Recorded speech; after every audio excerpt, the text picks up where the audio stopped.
ऐसा कहते हैं कि सच्चा सुख संपत्ति में नहीं है। तो मैं आपका दोस्त लक्ष्मीकांत मिश्रा लेकर आया हूँ एक छोटी सी कहानी।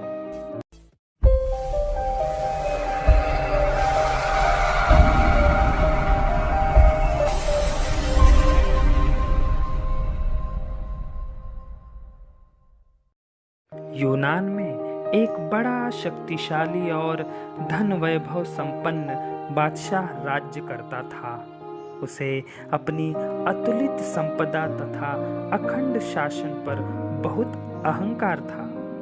वह अपने को संसार का सबसे सुखी इंसान मानता था।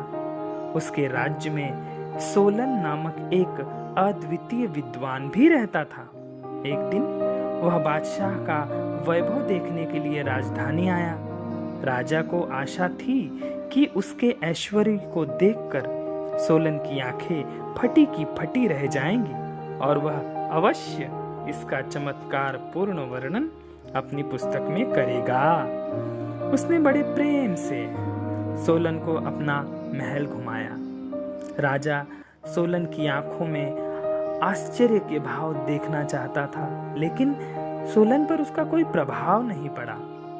वह पहले की तरह ही शांत और गंभीर बना रहा। सोलन को कुछ न बोलते देख राजा ने पूछा, आपकी दृष्टि में संसार का सबसे सुखी व्यक्ति कौन है? सोलन ने कहा कि अमुक गांव का अमुक किसान। जैसा सुखी उसने किसी को नहीं देखा। इस उत्तर को सुनकर राजा निराश हो गए। किसान के सुख का कारण पूछा। सोलन ने समझाया, वह अपने परिवार के गुजारे लायक अन्न खेतों में उत्पन्न कर लेता था। वह न तो दूसरों की कमाई खाता था और न ही उसे किसी से द्वेष था। उसकी संतान भी उसी की तरह नेक और मेहनती थी।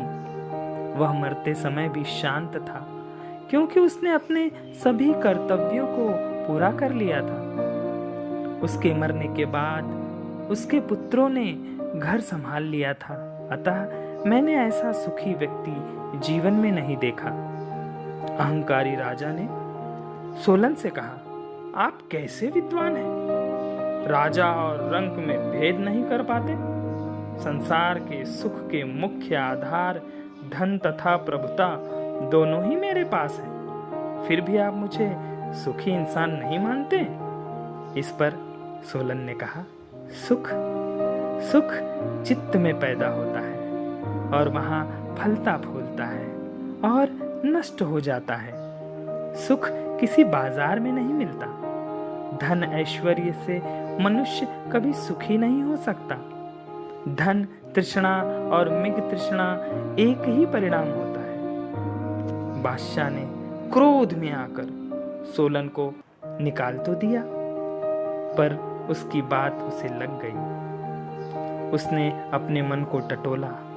वहां पर वाकई शांति नहीं थी। तो मेरे दोस्तों, ऐसे ही अच्छी कहानी सुनने के लिए मेरा चैनल सब्सक्राइब कीजिए, लाइक कीजिए, शेयर कीजिए। ध्यान है तो ज्ञान है, फिर आदमी महान है।